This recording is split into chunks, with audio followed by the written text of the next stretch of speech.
Good evening, Lords, ladies and gentlemen.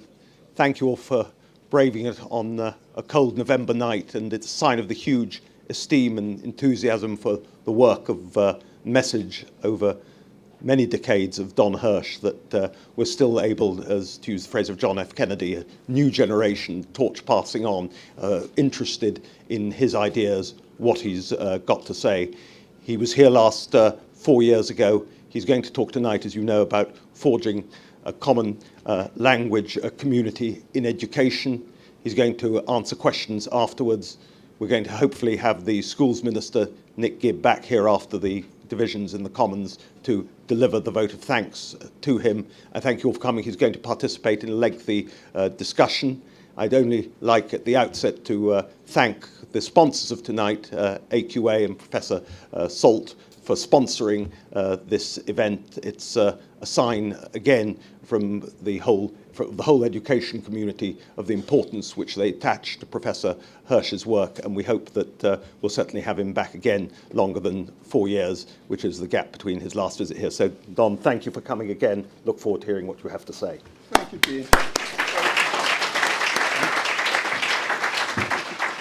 A more decrepit Don Hirsch.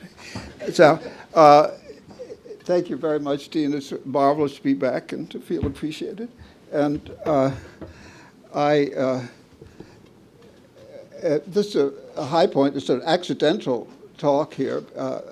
It was heard that I was coming here to Europe, which I thought was an odd thing to be doing anyway. And but so the word got around, and I had this invitation. Thank you very much, and it's an honor to address this group and to be asked to lecture here at the Policy Exchange. You gave my title. My focus is going to be on language, and especially the first 6 or 7 years of schooling. When we look at the long-term results in the United States, recorded in the National Assessment of Educational Progress, there's a consistent determinism of reading scores between age 9 and age 17. That's when the National Assessment of Educational Progress, a big review, takes place every 4 years.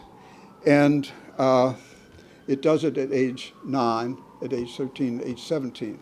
And if a reading score is low at age 9, the chances are overwhelming that it will be low at age 17. Moreover, the gap between high and low scorers will usually have widened in the intervening 8 years. So schooling in the United States between age 9 and age 17 doesn't narrow the language gap between students, it widens.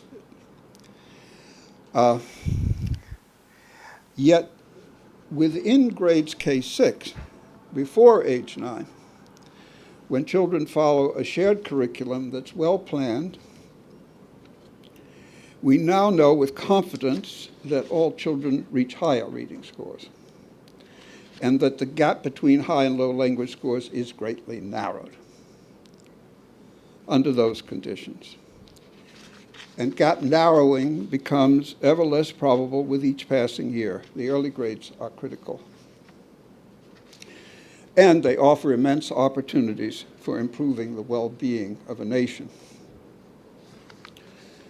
The predestination of language ability by age 9 is not hard to explain. Schooling takes place through the medium of language. If your language score is low, if you're in the same classroom with high-scoring students, you'll be gaining less knowledge per day than they are gaining. And that's because your language deficit is also a knowledge and a learning deficit. A reading test at age 17 is inherently a knowledge test. I've written more than one book on that point, so I won't belabor it here. 4 books, actually.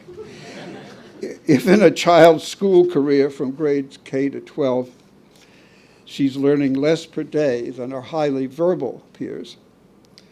Her knowledge-language deficit increases.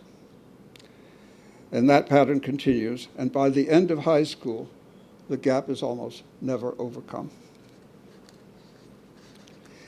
The cause of this life determinism is this.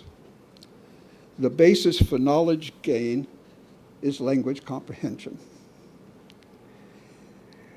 And the basis for language comprehension is prior relevant knowledge. That's why a child's knowledge level by age 9 predicts her language and knowledge level later in life. And that's why the early years of schooling, kindergarten through grade 6, is going to be my universe of discourse in this talk. If we get those years right, the competence and fairness and unity of an entire nation can be boosted.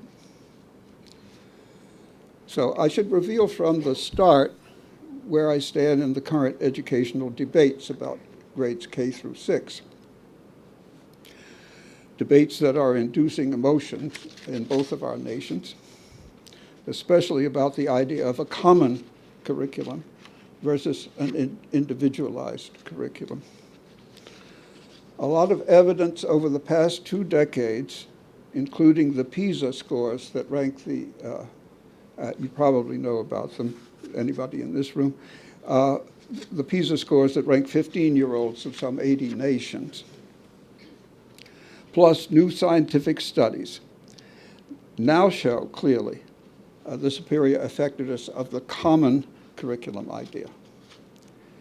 But that by no means entirely negates the element of truth in the idea of individualization. The advantages of cultivating a child's individuality and independence are very real, and there can be important points of consilience between the proponents of commonality and the proponents of individuality. They're not altogether opposed, at least not as opposed as we partisans often tend to make them. But schooling can never be entirely individual, even if it's with a private tutor.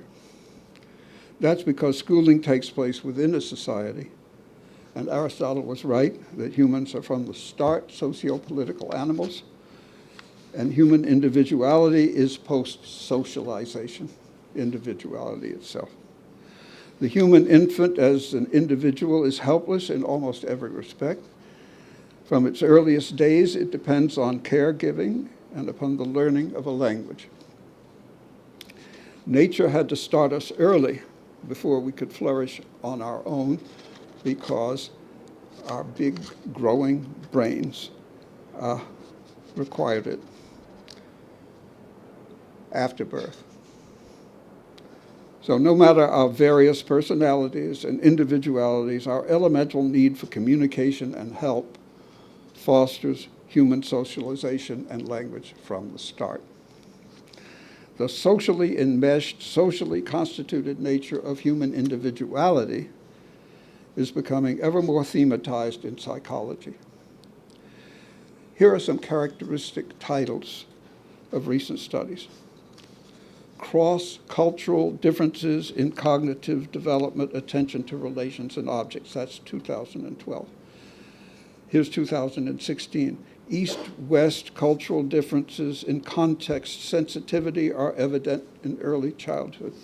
Cultural differences, and this other one is 2016. Cultural differences in visual object recognition in 3-year-old children, 2016. In short, Piaget's stage theory of the child's psychological growth has been disconfirmed simply by observing different patterns of how children develop as the child becomes socialized in different cultures. So when I say that current science supports the absolute primacy of the social in education, that doesn't necessarily neglect the individual.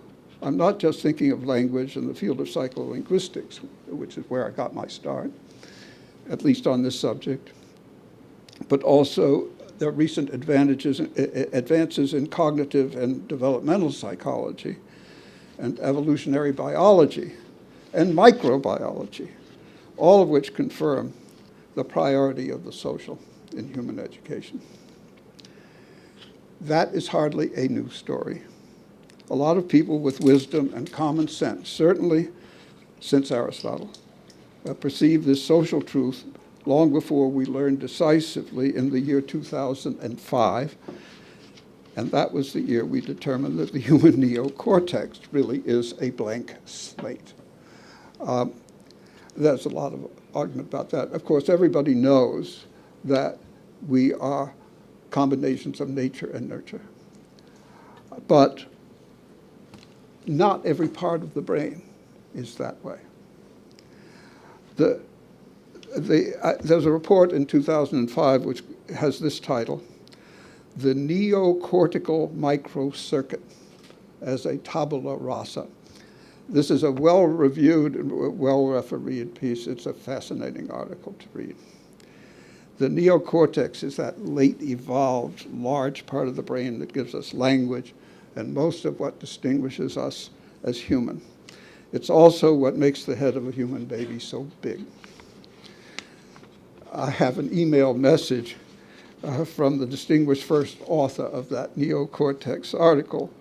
I didn't even frankly know that there was a neo as well as a regular cortex, but apparently, anyway, I'm really glad to have discovered Nir Kalisman. And he writes me this in his email.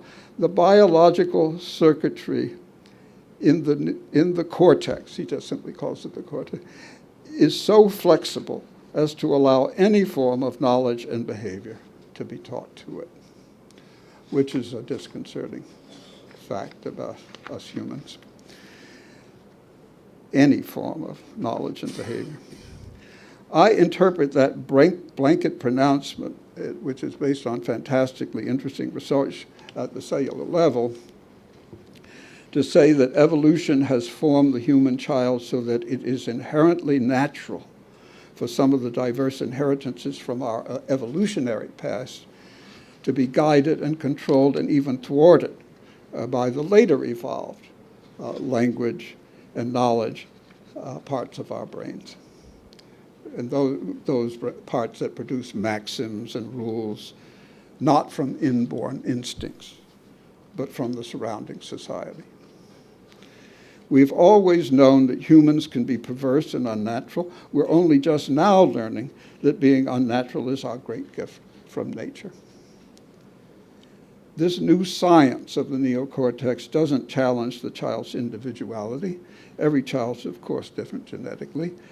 Rather, the new science, pardon me, I hope I haven't lost it there. The new science says that each child's blueprint for psychosocial development, including that child's individuality, is incompletely defined by nature. Unlike other creatures, we're not born with inherent developmental blueprint. By the way, that is the fundamental assumption of both, I would say, both British and American education, early education, that we are born with an inherent developmental blueprint. But the implications of that new insight are hardly new. I want to quote a sage American educator from the 19th century, Horace Mann. He's the great founder of American public education in Massachusetts. He states very clearly the basic implications of recent evolutionary psychology and neuromicrobiology, both of which are saying that nature has herself made human education fundamentally different from the blueprint following development of other creatures. In 1838, in his prospectus for a school system in Massachusetts, 1838, he patiently explained that fundamental point as follows. The human being, quote, is less endowed with instincts for his guidance than the lower orders of animal creation. Consider then his condition when first ushered into life. He's encompassed by a universe of relations, each one of which will prove a blessing or a curse. And yet, in regard to all these relations, it is to him a universe of darkness. All his faculties and powers are susceptible of a right direction and control, and if obedient to them, blessings innumerable and inexhaustible will be lavished upon him. But all his powers and faculties are also liable to a wrong direction and control, and obedient to them, he becomes a living wound. According to Horace Mann, then, the human child, for its own individual fulfillment, needs to be inculcated with and sustained by the language and values of a society into which it's born. Compare that Enlightenment view with Dewey's post-romantic basis for the child's curriculum. Dewey says this in his 1902 book called The Child in the Curriculum. I believe that the educational process has two sides, one the psychological and one sociological, and that neither can be subordinated to the other or neglected without evil results. Following, of these two sides, the psychological is the basis. The child's own instincts and powers furnish the material and give the starting point of education. That's the blueprint theory. Dewey's great virtue is clarity and honesty. He's a good guy, and certainly his intentions were good. He liked to quote Wordsworth.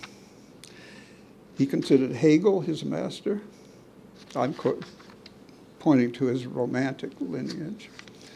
He believed that there's a pre-established harmony between the needs of society and the needs of the child. He thought, as many American school teachers do still, that if we follow the child's natural inborn blueprint and individual tendencies, all will be well. American teachers are still being taught that this conception was scientifically proved by Piaget. Although the human child does share with other creatures a set pattern of external physical development, humans don't follow a set pattern of psychological and behavioral development. What Horace Mann accurately conceived has been updated and confirmed by the evolutionary psychologists and social psychologists. So nature has deliberately withheld its guidance from humans, except for some powerful residual impulses, not to mention sex and other impulses from the lower parts of our brain and evolution. But nature also says that these impulses need to be guided and overwritten by our neocortexes. So that's my first argument in this talk. The primacy of the social in early education. We can be confident that nature herself is saying that society and not the child's individual instincts and powers are meant even by nature herself to be in charge of choosing the school topics in our elementary schools, especially in those formative early years. Nature is saying very loudly that for us humans, unlike other creatures, guidance doesn't derive from the child's instincts and powers. Now I want to expand just a bit on that point, and I'll add a few remarks about how nature and nurture and schooling can most effectively follow that principle. We do it most effectively if all of our children if we teach all of our children a definite knowledge-based curriculum commonly shared, especially in those decisive early years. Within that larger socialized context, we certainly should encourage individualism, but I urge you not to assume that this is a settled issue, or that I have overdrawn, that is, it should be settled, but it isn't settled, or that I have overdrawn the wrong-headed impracticality of individualized subject matter in those early years. It's been the primary cause of our disappointments, I would say, both in Britain and in the United States. The Dewey point of view, starting with the instincts of the child, is the dominant one in the USA.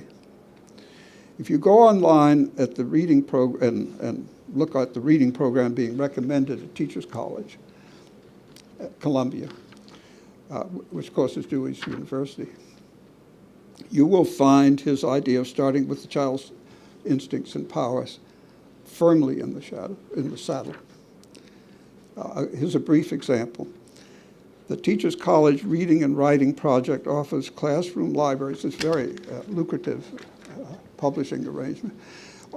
Classroom libraries of between 500 and 700 colorful small books for each classroom at each grade level, labeled by difficulty, focused on multiple topics that the individual child might find interesting. In the park, I can't find my roller skates. Tiny and the Snow Dog. Baby elephant is thirsty. The teacher is advised to steer the child to the shelf of the proper difficulty level, to let her choose whatever topic captures her personal interest. Such an approach, it is said, will engage the child's better, engage the child's interest better. Anything that goes against the child's instincts is considered developmentally inappropriate. So the child is the co-chooser of the lesson topic on the assumption that the choice will be in accord with her individuality. So that current view of what is natural and appropriate, if that were a fully accurate view of what nature wants, I think both Britain and the US would be performing a lot better in its reading results than they do now. The US, the UK ranks number 22 in the PISA reading results, and the USA ranks 24th. And as you may remember, just a footnote, I don't want to go on too long on these footnotes, but Germany ranked very low on the early PISA results, and they had something called PISA shock in Germany, and that resulted in an admirable and immediate reform of the German educational system. It now ranks pretty high in reading. I don't know what the number is anymore, but they decided we've got to start teaching a common curriculum, and the Länder have to get together and do a common curriculum, and that's what happened. And they have done quite well in improving themselves. And same true of Portugal, by the way. They did exactly the same thing, and they've been improving. Let me offer a preliminary appeal to common sense. To say that a human adult society should itself decide what to teach its young and not to leave it to the instinct and powers of the very young child, it really shouldn't have to be founded, that common sense idea shouldn't have to be founded on the latest news from molecular biology. Little babies in Japan grow up to be Japanese, magically. And little babies in England turn out to be little English boys and girls. What we currently name ethnicity is not some primordial essence. It's something formed by education. It's the result of society and its various forms of schooling. Ethnicity is imprintable on the neocortex, but it's also overprintable and multi-printable.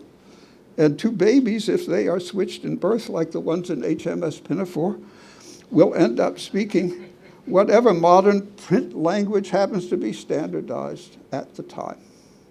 That's another thing. All these individual languages have disappeared, and these standardized languages have taken over, much to the regret of the language historians, but much of the benefit of the societies that this has happened in. The sort of thing was essentially known, as I've already indicated, to Aristotle and Horace Mann. We have kind of forgotten it. The underlying nature of the individual human child is not something fixed. Individuality exists only as a primordial tendency. Steven Pinker is clearly right that we humans are not a blank slate, but neither do we have gene-defined blueprints. The notion that each child has an innate developmental blueprint is fundamentally wrong. I think I will skip any more animadversions against developmentally appropriate practice. I made the basic point. Let me turn to the chief means by which our neocortex accomplishes its feats through language. My argument is if we get the content of early education right, we will impart high language ability and therefore get our later education right.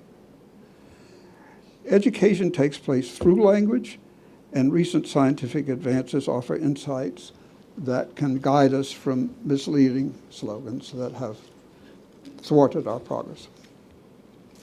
The field of psycholinguistics, I think, should be part of the training of every teacher in the primary grades.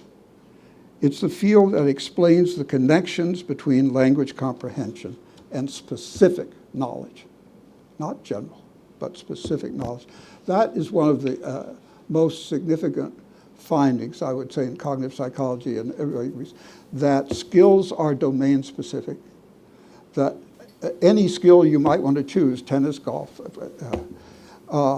those are domain-specific skills. You have to know, you have to have deep knowledge of those specific domains to be skillful in them. There are no such things as general all-purpose skills. That's a huge advance. And of course, our schools thrive on the idea of general all-purpose skills. It's a rationale for letting each child go his own way as far as the content of the curriculum goes. But it's a mistake. It's a psychological mistake. It's an incorrect theory. I was saying that this field of psycholinguistics, it seems to me, ought to be part of a teacher's training so that that's understood. I would say there are three terms from that field that would be important for each of our teachers to know. First, the term background knowledge. That's the general point, that it explains why those nations that score well in reading also score well in science.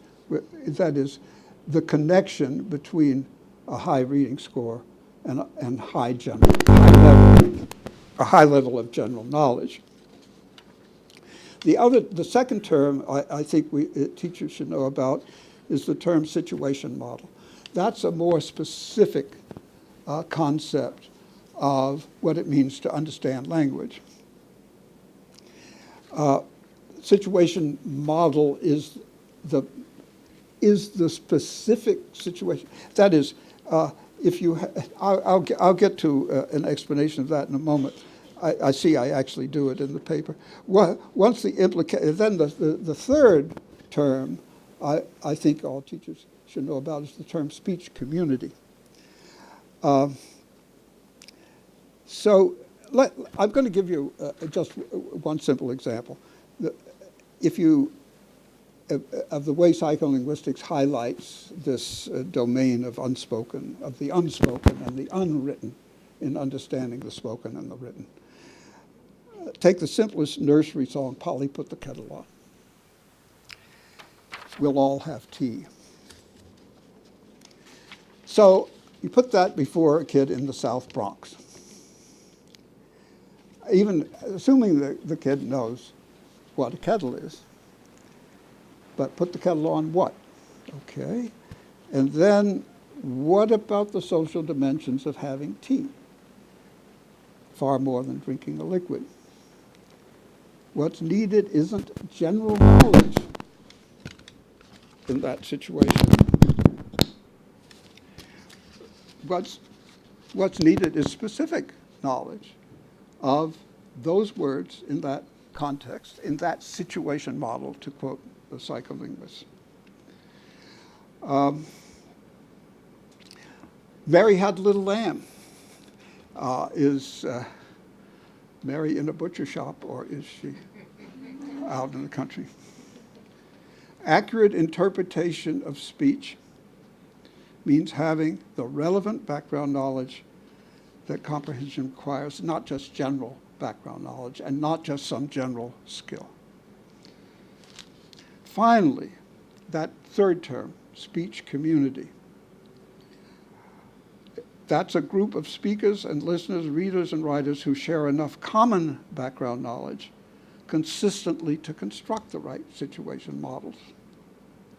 The ones that enable them correctly to interpret the speech and writing of other members of their community. I want to conclude this talk by indicating how those simple insights about language illuminate the complexities of education policy. We have a developmentally inappropriate section in the core knowledge first grade sequence on Mesopotamia. And I suppose I'm taking this from the reader, the reader, for first grade reader about Mesopotamia.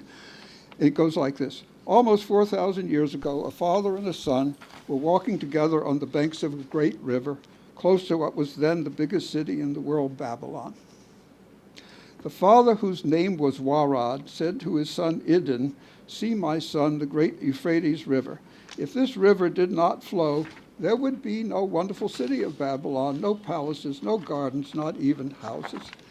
Then I asked my class of first graders, are those old cities like Chicago or some other nearby city that they know?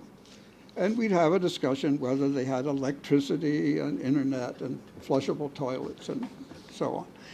And the advantaged kids would already know those things, and very possibly anyway, and the disadvantaged kids wouldn't.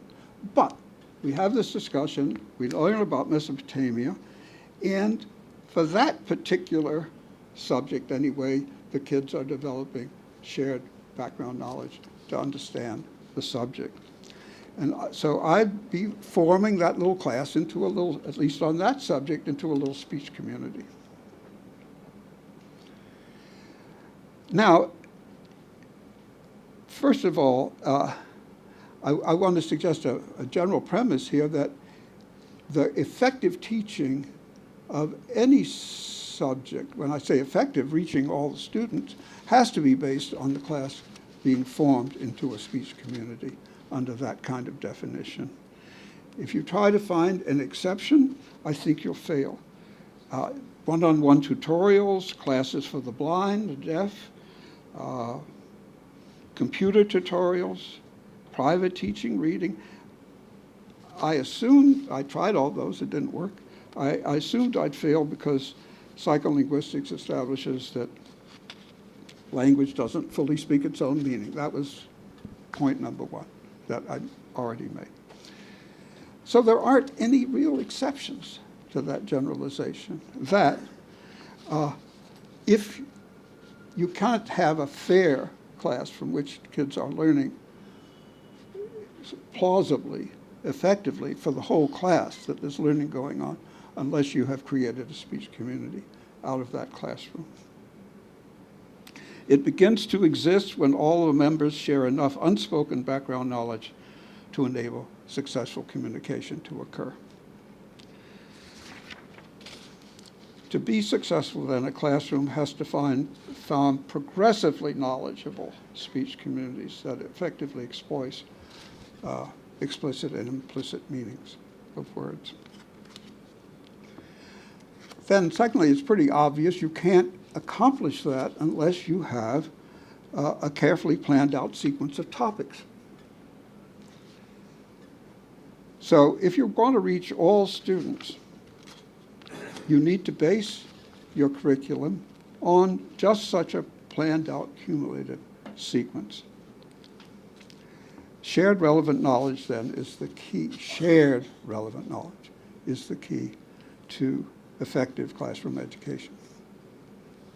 It's called scaffolding. I mean, the principle is well known in psychology as the principle of scaffolding. What isn't obvious is the need, or hasn't been in the past, is the need for scaffolding in this unspoken domain, a series of unspoken domains of knowledge, the relevant background knowledge needed to take the next step. In the USA, how am I doing on time? In the USA, our public core knowledge schools that follow those principles tend to be the highest performers in the district, with the most enthusiastic students, and they're also the most egalitarian. And all you have to do is follow a common sequence of topics. We don't do any magical tricks. There's a core knowledge school in Colorado that actually decided to keep these principles all the way through 12th grade. And which, of course, they had to do their own curriculum, whatever it was, beyond grade 6 or 7, or 8. That's as far as we got. And I hope to find out more about it. I'm going to Colorado in a couple of months. It takes students from all kinds of family backgrounds, and the word just came in that despite this heterogeneity, its average end of school 12th grade scores, highest score in the state of Colorado. And not just that, it outscored the next highest school by about 25 points on the college record exam, which is a pretty astonishing differential. Maybe not so astonishing when we realize that this graduating class had built up from first grade a remarkably literate speech community as it went along. Such building up of common background knowledge doesn't constrain, evidently not, it doesn't constrain individuality, it doesn't hold children back. Anyway, and you can always, don't worry about the really bright kids who are going to forge ahead anyway and tell you civilizations means cityfication. Did you know that? And that sort of thing will hit you. But the basic scaffolding of commonality has proved really to be the sole mode of effective democratic education, if that's your aim. That's why I actually got into this field, and that's what brought me to this view. And those that have gone in that direction, as I mentioned, have thrived. That's the only way to enable all students to supply the background knowledge they need in each upcoming point. There's a broader social implication to such commonality in the early curriculum. A sense of shared identity developed in early schooling.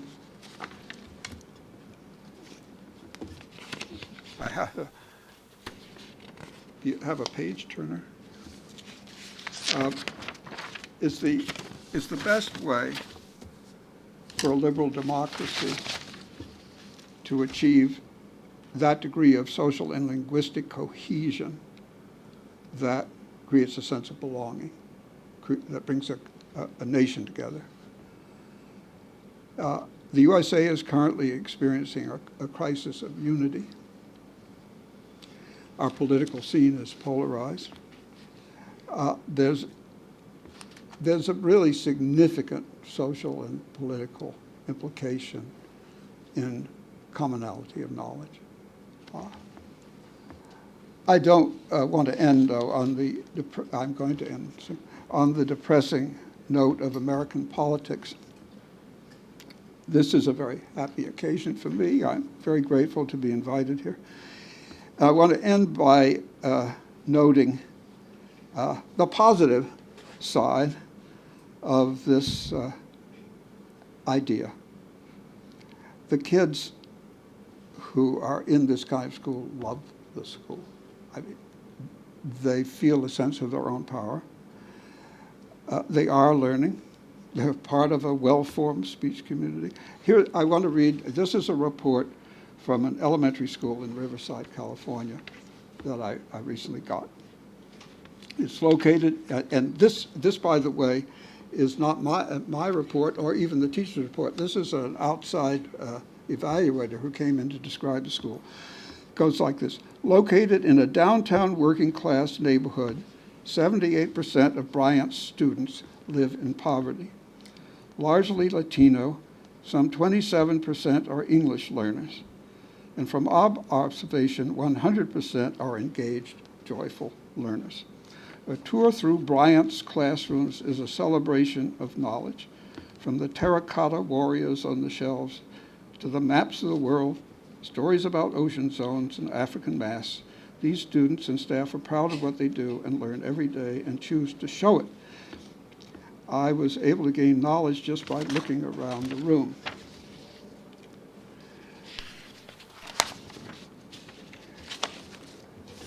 Of course, it goes on this report, there was much happening inside the classrooms with students exploring questions like, what are the techniques and features of Renaissance art and architecture? That's 5th grade.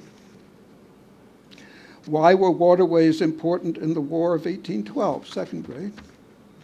What do examples from history and student experience tell us about the role of failure in the inventing project?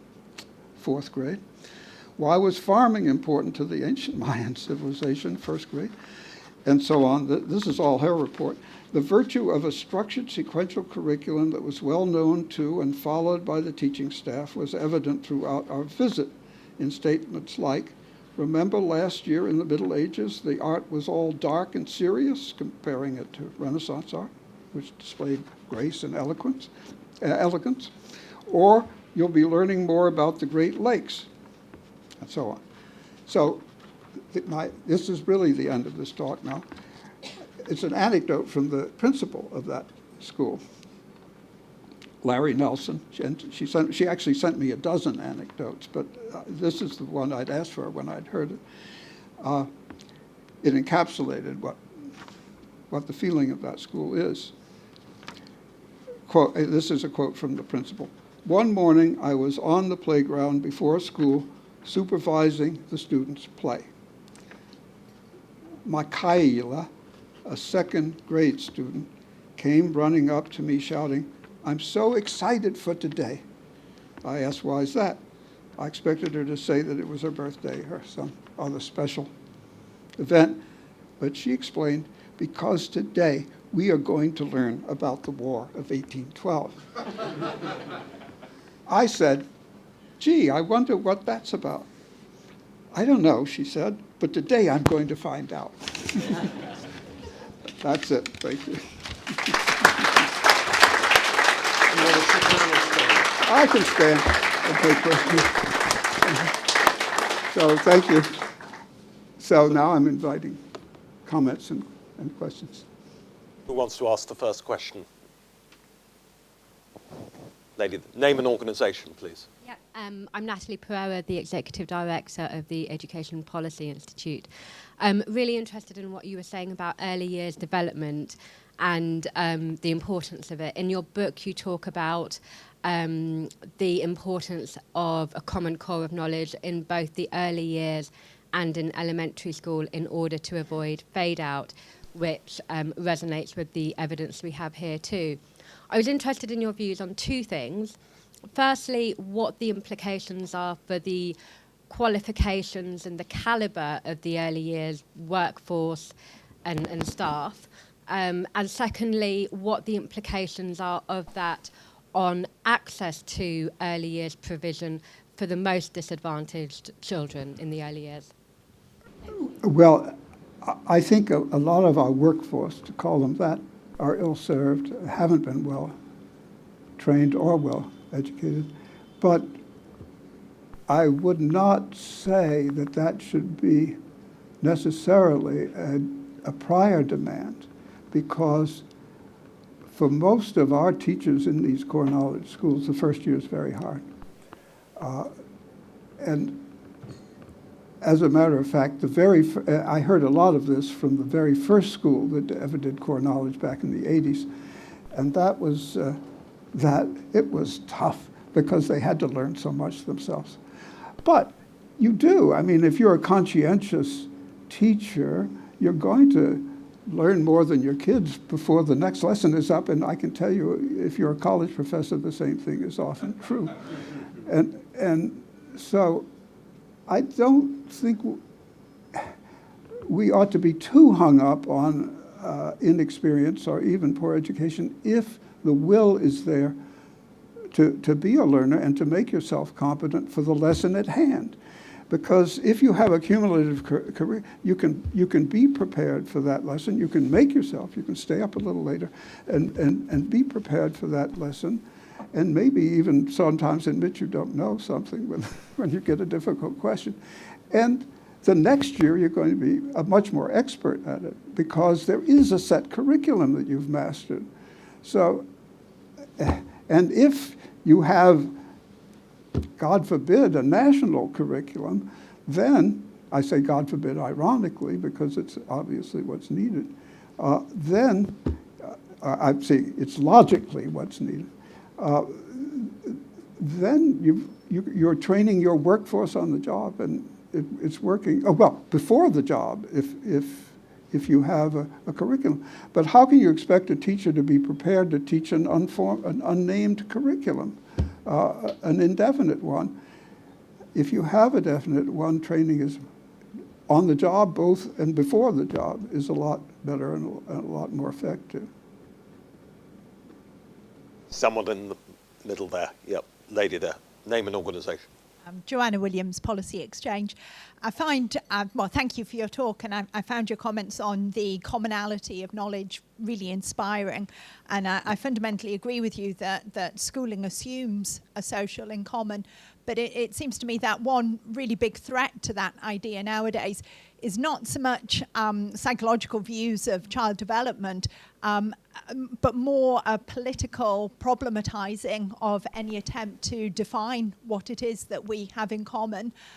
In higher education, for example, decolonize the curriculum is a really big movement that's taking off. And it seems to me that the thrust back into individualism in education is really a kind of cowardly way out of a retreat from any attempt to define commonality. Right, and to my distress, I'm a person of the left, and to my distress, it's the left that is engaged as much in that argument. And it's the most inequitable approach that you can imagine to redistribution of wealth. And I think they should be challenged on it, basically, and made to see that that this whole diversitarian notion, it's not an ethical principle. It's made into an ethical. It's really an aesthetic principle. Diversity is much better and more vigorous, and everybody gets to say, but it's not well thought out as a political or a social principle. And the whole concept of ethnicity is interesting in light of this neocortex kind of research. It's something that itself is learned. I mean, the way it's treated in that kind of debate, it's as though it's something innate. It's not innate. It's something you might have gotten from your parents, but it's not necessarily the job of the public schools of a nation to try to denationalize itself. What's the point of that? I mean, particularly since it's so practically ineffective and so divisive and so economically destructive, as well as destructive from the standpoint of equity. I don't know how to do it except try to challenge the premises that these great self-righteous pronouncements are made, and say you're not really a person of the left. You're just an arrogant. And so. And that's actually, if you define the politics that's been recently, and what got Mr. Trump elected in the United States, and the resentment of middle America against the snootiness of the coastal left in the United States, that was part of definitely part of the psychology that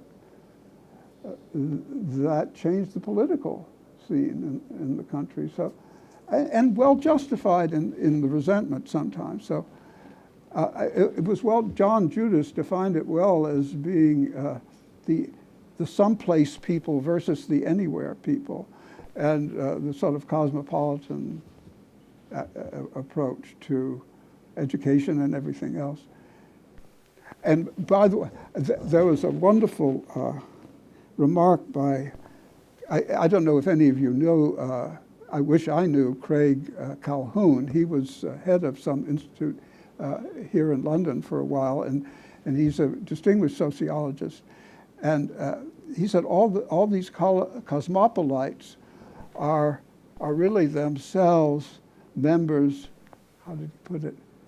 They are members of particularistic solidarities.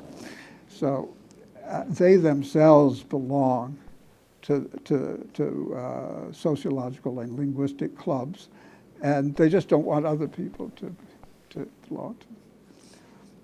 Well, anyway, so I think we've just got to resist them and say, no, that's not really egalitarian.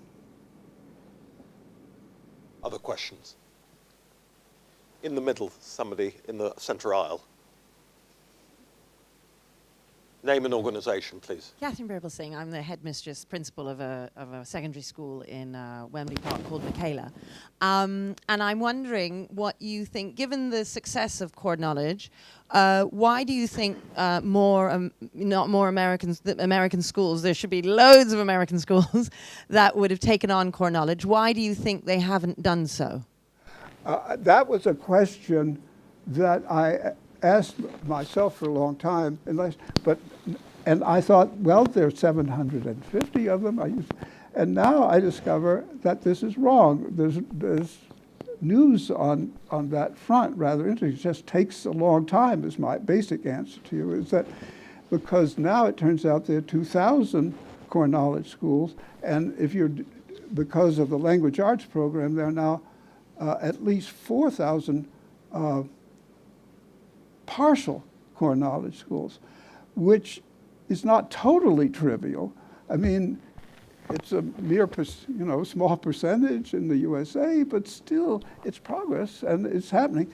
And when I go home, the superintendent from Alexandria, Virginia, which is a rather strategic, Amazon is going to that area.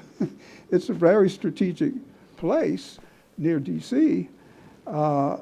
That whole district, the superintendent's going to try to make it into a core knowledge district. So some progress is being made. And I think not because of the cogency of the argument, but because of the results. There's a school, for example, in Alexandria, which has highly disadvantaged kids, which is in absolute terms scoring the best scores of any of the schools in Alexandria, and including all of them, including highly advantaged schools. And so that has gradually, and the superintendent himself saw to it that his house was in that district, so he could send his third grader to that school. So I would say it's just things work slowly because there was so much initial resistance. It goes again.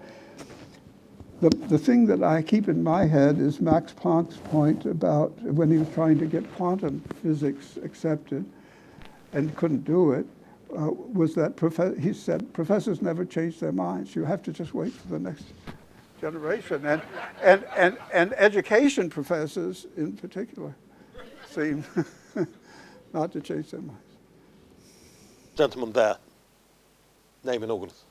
Warwick Clifford. I work here at Policy Exchange. One of the challenges I think we've had in UK education is the teaching of mathematics, both in terms of everyday arithmetic and getting most of us comfy and at ease in doing the normal arithmetic you would like to think anyone could do, and also very difficult to actually get a wider range of people to take on mathematics in the way that you could use them in the more mathematical sciences and social sciences. What progress have you made with the core curriculum in actually raising the game of the students in those directions? Right. Well, you've hit a subject I don't know anything about. So let me make a guess anyway. that the same naturalistic or supposedly naturalistic orientation that held back language and knowledge development also held back math development. You remember how hard it was to get people to actually do the memorization of a multiplication table. And if the idea that base 10 math, well, it's based on, I guess, digits. We have 10 of them, but still, it's an invention, and obviously you need to learn it. So what can I say? I don't know much about the subject, but I do think that it's the people who do worse in math are the people who have that romantic background in educational theory. I mean, the countries which are most guided by that naturalistic approach are because math isn't natural. It's a learned subject, even though nature conforms to math because it's tautological. I mean, basically, so it has to conform. So I'm sorry I can't answer you more particularly than that. Don't see how many more questions because time's getting short now. Someone there, and name and organisation, please. Daisy Christodoulou, No More Marking. In the last couple of years in the UK and the US, I think more and more people have started making the argument that genes are really what matter. So it doesn't really matter what your schooling's like or even necessarily what your environment's like because the genes matter. And if you're innately smart, you'll pick up what you need to, and if you're not, you won't. And I think you took that on really well there. But I just wondered, if you'd expand on that, and particularly about the lots of the current books, Robert Plomin's Blueprint, all these kinds of books out there that say that it's genes that really matter and education is not as important. I think genes do matter, but I see prime examples of it. And but the argument against that simplistic notion that nothing else matters is easily exploded by showing the difference between the accomplishment of disadvantaged kids under two different kinds of circumstance. That's so if a more coherent education helps everybody, then it also helps the less gifted kids. So I don't see that the idea that genes explains everything is easily disproved, it seems to me, by the fact that curriculum makes as much a difference, you can show it, as genes do. In fact, well, I don't know how people, I don't know what IQ tests are doing these days, or whether people still give them, or whether they're made public. So it's very hard to get data for very wide swatches of the school population on that score. But maybe you know more than I do about that. I don't know. But anyway, I certainly would say that argument about brains or about genes doesn't change the basic argument of what the better curriculum is. Thank you. Any other questions? If none, just my pleasure now to call upon Nick Gibb, Minister for School Standards, longest serving DFE Minister of all time. Still there on post, we're glad to say, to just deliver a vote of thanks. Thank you, Nick, for your friendship to us. You want to...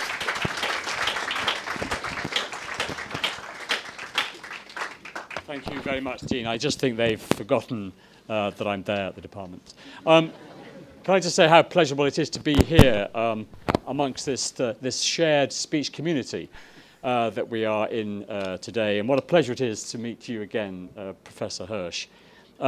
Listening to your speech and the bit I missed, I read on the way to and from the Commons.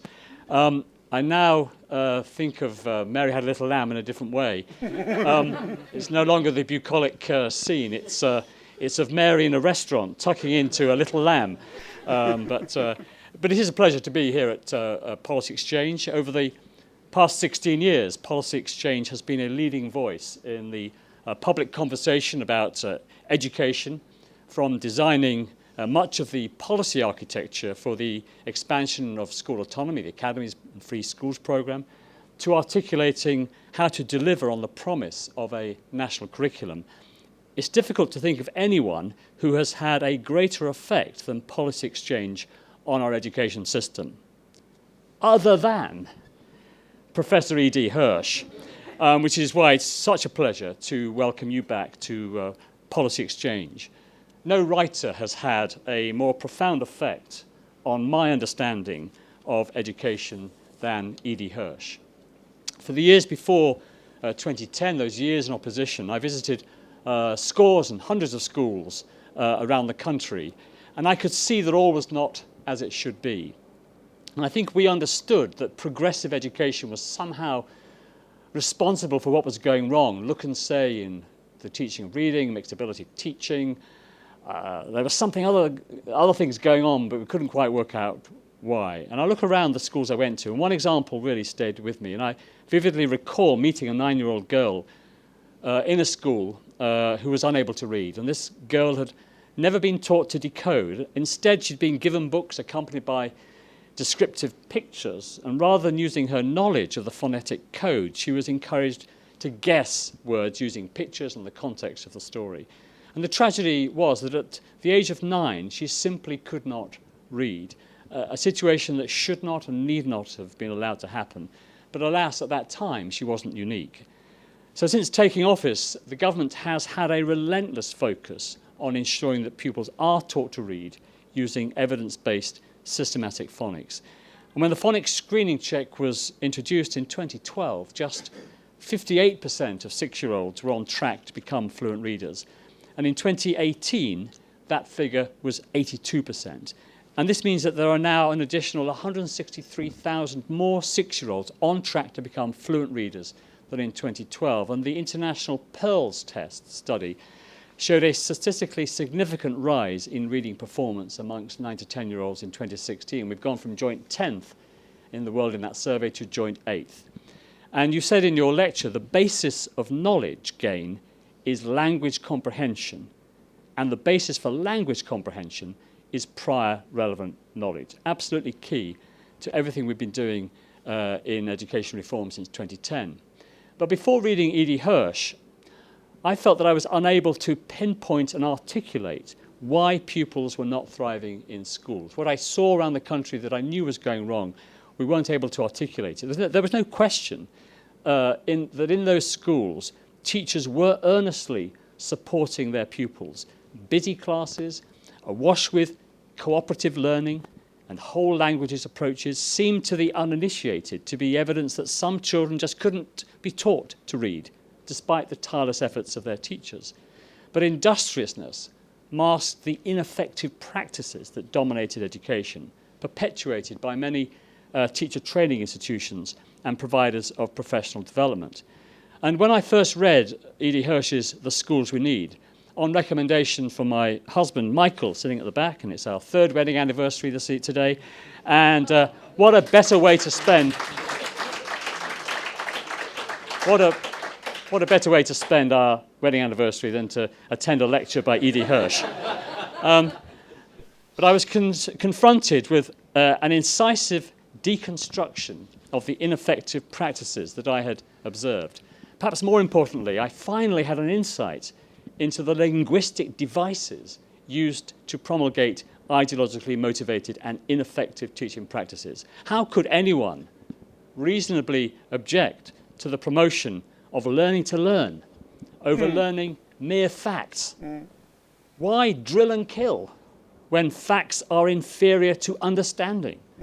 Who could defend factory model schools when individualized instruction was possible?